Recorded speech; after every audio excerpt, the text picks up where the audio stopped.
بسم اللہ الرحمن الرحیم۔ زین العابدین کو زہر دے کر کیوں مار دیا گیا؟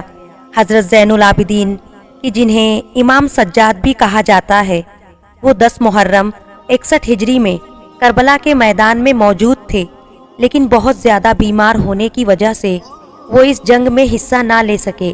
جب یزید کی فوج نے سبھی اہل بیت کو شہید کر دیا تو ابن زیاد کی نظر حضرت زین العابدین پر پڑی، تو اس نے حکم دیا کہ اس لڑکے کی بھی گردن کاٹ کر اسے نیزے پر لٹکا دیا جائے۔ یہ سن کر شمر آگے بڑھا اور اس نے حضرت زین العابدین کو شہید کرنا چاہا، لیکن اسی وقت حضرت زینب آ کر اپنے اس بھتیجے پر لیٹ گئی اور روتے ہوئے کہنے لگی کہ اے ظالموں، تم نبی کے گھر والوں کا کتنا خون بہاؤ گے؟ کیا ابھی تک تمہاری پیاس نہیں بجھی ہے؟ شمر نے بہت کوشش کی، لیکن حضرت زینب نے اپنے اس بھتیجے کو شہید نہ ہونے دیا۔ آخر مجبور ہو کر ابن زیاد نے شمر کو روک لیا اور پھر سبھی کو لے کر پیدل ہی، یہ بھی شاید اللہ ہی کا ایک فیصلہ تھا کہ حضرت زین العابدین کربلا کے میدان میں شہید نہ ہوئے، کیونکہ اس دن مردوں میں صرف حضرت زین العابدین ہی بچے تھے کہ جنہیں یزید کی فوج شہید نہ کر پائی تھی، اور پھر انہی سے حضرت حسین کی ایک اولاد چلی کہ جنہیں آج سید حسینی کہا جاتا ہے۔ لیکن آگے چل کر 35 سال بعد انہی بنو امیہ والوں نے حضرت زین العابدین کو بھی زہر دے کر بے دردی کے ساتھ شہید کر دیا۔ تو ناظرین، وہ واقعہ کیا ہے؟ آئیے جانتے ہیں۔ حضرت حسین رضی اللہ تعالی عنہ کے لڑکے امام زین العابدین کی پیدائش سن 38 ہجری میں ہوئی۔ آپ بچپن ہی سے بہت نیک مزاج اور اللہ کی عبادت کرنے والے انسان تھے، ہر ایک سے ہنسی خوشی ملتے اور کبھی کسی سے جھگڑا نہ کرتے۔ حضرت زین العابدین کی پیدائش کے وقت ان کے دادا حضرت علی رضی اللہ تعالی عنہ موجود تھے، اور اس وقت مسلمانوں کے خلیفہ و بادشاہ تھے۔ حضرت زین العابدین کی پیدائش کو ابھی کچھ ہی دن گزرے تھے کہ اچانک ان کی امی بہت زیادہ بیمار پڑ گئی۔ والد حضرت حسین رضی اللہ تعالی عنہ نے ہر طرح سے دوا علاج کیا، لیکن وہ ٹھیک نہ ہو سکی اور کچھ ہی دنوں بعد ان کی وفات ہو گئی۔ امی کی وفات کے بعد حضرت زین العابدین کو ان کی خالہ نے پالا پوسا تھا۔ جب آپ کی عمر 2 سال ہوئی تو تاریخ کا وہ دردناک واقعہ بھی پیش آیا کہ آپ کے دادا حضرت علی رضی اللہ تعالی عنہ کو ایک ظالم انسان نے چاقو سے وار کر کے فجر کی نماز میں شہید کر دیا۔ دھیرے دھیرے وقت گزرتا گیا اور حضرت زین العابدین بڑے ہو گئے۔ آپ بہت زیادہ نیک تھے۔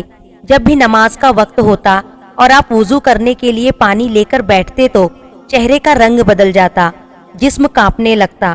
ایک دن گھر والوں میں سے کسی نے پوچھ ہی لیا کہ آپ کی نماز پڑھنے سے پہلے ایسی حالت کیوں ہو جاتی ہے؟ تو حضرت زین العابدین نے جواب دیا کہ اللہ کے سامنے کھڑے ہوتے ہوئے مجھے ایسا خوف محسوس ہوتا ہے کہ اس سے میرے چہرے کا رنگ بدل جاتا ہے۔ وہ جب بھی نماز کی نیت باندھتے تو اکثر 2 رکعت میں صبح ہو جاتی، ساری رات رکعت میں صبح ہو جاتی، ساری رات قرآن کی آیتیں پڑھ پڑھ کر روتے رہتے۔ حضرت زین العابدین اتنے زیادہ سجدے کرتے تھے کہ آپ کا نام ہی سجاد رکھ دیا گیا، کیونکہ عربی میں سجاد کے معنی ہوتے ہیں بہت زیادہ اللہ کو سجدہ کرنے والا انسان۔ ایک بار بازار میں کسی جاہل انسان نے حضرت زین العابدین کو برا بھلا کہنا شروع کر دیا، لیکن آپ نے اس انسان پر کوئی دھیان نہیں دیا، بلکہ خاموش ہو کر وہاں سے جانے لگے۔ تو وہ انسان غصے میں کہنے لگا، اے سجاد بن حسین، میں آپ کو برا بھلا کہہ رہا ہوں، آپ مجھے جواب کیوں نہیں دیتے؟ تو حضرت زین العابدین نے کہا، میرے نانا پر جو کتاب نازل ہوئی اس میں لکھا ہے کہ جب بھی تم سے کوئی جاہل بحث کرے تو تم اسے نظر انداز کر کے نکل جاؤ۔ ناظرین، حضرت زین العابدین کی شادی 57 ہجری میں انہی کے چچا حضرت حسن کی لڑکی حضرت فاطمہ رضی اللہ تعالی عنہا سے ہوئی۔ آگے چل کر آپ کے 11 لڑکے اور 4 لڑکیاں ہوئی۔ آپ کے لڑکوں میں سب سے مشہور حضرت باقر اور حضرت زید شہید ہے۔ 10 محرم 61 ہجری میں حضرت زین العابدین اپنے والد حضرت حسین کے ساتھ کربلا کے میدان میں گئے تھے، لیکن اس دن وہ اتنے زیادہ بیمار تھے کہ پورا دن بے ہوشی کی حالت رہی، اس لیے وہ اس جنگ میں شریک نہ ہو سکے۔ لیکن ابن زیاد نے حضرت زین العابدین کو قیدی بنا کر انہیں یزید کے سامنے دمشق میں پیش کیا۔ کچھ روایتوں کے مطابق یزید نے کربلا کے واقعہ کے بعد اہل بیت کی سبھی عورتوں کو مدینہ واپس بھیج دیا، لیکن حضرت زین العابدین کو 1 سال کے لیے جیل میں قید کر لیا۔ 1 سال بعد جب حضرت زین العابدین ظالم یزید کی جیل سے چھوٹ کر اپنے شہر مدینہ آئے تو وہ اکثر رویا کرتے تھے۔ کسی نے آپ سے پوچھا کہ آپ اتنا زیادہ روتے کیوں ہیں؟ تو حضرت زین العابدین نے جواب دیا، اے انسان، حضرت یعقوب علیہ السلام کا بیٹا یوسف ان سے جدا ہو گیا تھا، بعد میں مل بھی گیا تھا، لیکن پھر بھی حضرت یعقوب علیہ السلام اتنا زیادہ روئے کہ ان کی آنکھوں کی روشنی چلی گئی، اور میں نے تو اپنی آنکھوں کے سامنے کربلا کے میدان میں اپنے والد اور بھائیوں کو قتل ہوتے دیکھا ہے، تو مجھے رونا کیوں نہ آئے؟ جب بھی حضرت زین العابدین سے پوچھا جاتا کہ آپ کی ساری زندگی میں سب سے زیادہ تکلیفیں کس دن ہوئی ہے، تو آپ جواب دیتے، یزید کے محل دمشق میں۔ حضرت زین العابدین کے دل پر سب سے بڑا صدمہ یہ لگا تھا کہ یزید نے نبی کے گھر کی بیٹیوں کا دوپٹہ ہٹا کر انہیں بے پردہ بازاروں میں لا کھڑا کیا تھا۔ حضرت زین العابدین جب بھی اس منظر کو بیان کرتے اور اپنی پھوپھی حضرت زینب کا ذکر کرتے تو سارا جسم کانپنے لگتا اور آنکھوں سے آنسو بہنے لگتے۔ حضرت زین العابدین جب یزید کی جیل سے چھوٹ کر مدینہ پہنچے تو نانا حضور صلی اللہ علیہ وسلم کی قبر پر کھڑے ہو کر روتے ہوئے کہا کہ اے میرے نانا، مجھے یزید نے جیل میں ایسی ایسی تکلیفیں دی کہ شاید وہ کسی غلام کو بھی نہ دی جاتی ہو۔ اے میرے نانا، ہمارے گھروں کی عورتوں کا دوپٹہ ہٹا کر انہیں بے پردہ کر کے بازاروں میں پھرایا گیا، لوگوں کے سامنے انہیں رسوا کیا گیا، اور ہم اہل بیت کو بہت ستایا گیا۔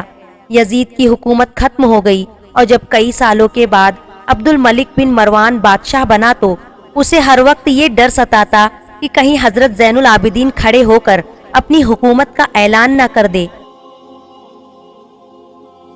کیونکہ ان کے حکومت کے اعلان کرنے پر سبھی لوگ انہیں اپنا بادشاہ تسلیم کر لیتے اور عبد الملک کے ہاتھ سے حکومت چلی جاتی۔ اس لیے اس نے اپنے سب سے ظالم گورنر حجاج بن یوسف کو حکم دیا کہ حضرت زین العابدین کو قید کر کے بیڑیاں پہنا کر میرے محل شام میں پیش کیا جائے۔ بادشاہ کے حکم پر حجاج نے رات کے وقت ایک بڑی فوج بھیج کر حضرت زین العابدین کو ان کے گھر سے اٹھوا لیا اور پھر انہیں بیڑیاں پہنا کر جیل میں قید کر دیا۔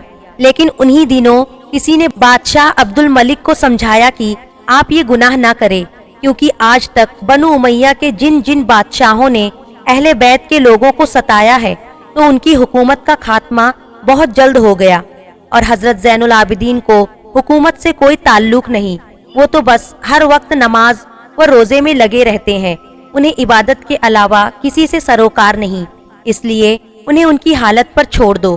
کچھ بڑے لوگوں کے سمجھانے پر عبد الملک کو بھی یہ بات سمجھ میں آئی، اور اس نے فوراً حجاج بن یوسف کے پاس ایک خط لکھ کر پیغام بھیجا کہ حضرت زین العابدین کو رہا کر دو اور انہیں عزت کے ساتھ ان کے گھر پہنچا دو، کیونکہ ہمیں ان سے کوئی خطرہ نہیں ہے۔ اس کے بعد عبد الملک کے زمانے میں حضرت زین العابدین کو کسی طرح کی بھی تکلیف نہ دی گئی، لیکن جب عبد الملک کی موت ہوئی اور پھر ان کا لڑکا ولید حکومت کا بادشاہ بنا تو اس نے سب سے پہلا کام یہ کیا کہ حضرت زین العابدین کو زہر دے کر شہید کروا دیا، کیونکہ اسے ڈر تھا کہ کہیں حضرت زین العابدین اٹھ کر اپنی حکومت کا اعلان نہ کر دے۔ کربلا کے واقعے کے پورے 35 سال بعد 25 محرم سن 95 ہجری میں حضرت حسین رضی اللہ تعالی عنہ کے اس لڑکے حضرت زین العابدین کو بھی زہر دے کر شہید کر دیا گیا، اور ان کی تجہیز و تفکین انہی کے لڑکے حضرت باقر نے فرمائی۔ حضرت زین العابدین کی قبر جنت البقیع میں حضرت فاطمہ رضی اللہ تعالی عنہا کی قبر کے پاس ہی بنائی گئی۔ آپ کی وفات کے بعد آپ کا ایک خاص اونٹ آپ کی قبر کے پاس آ کر بیٹھ گیا اور برابر روتا رہا، یہاں تک کہ 3 دنوں بعد اس اونٹ کی بھی وفات ہو گئی۔ اللہ تعالی ہمیں بھی ان لوگوں کے نقش قدم پر چلنے کی توفیق عطا فرمائے، آمین یا رب العالمین۔ محترم ناظرین، امید ہے کہ آپ کو ہماری یہ ویڈیو پسند آئی ہوگی۔ ایسی اور اسلامی واقعات اور معلومات حاصل کرنے کے لیے ہمارے چینل کو ضرور سبسکرائب کریں، اور دل اجازت دے تو ویڈیو کو دوسروں تک لازمی پہنچائے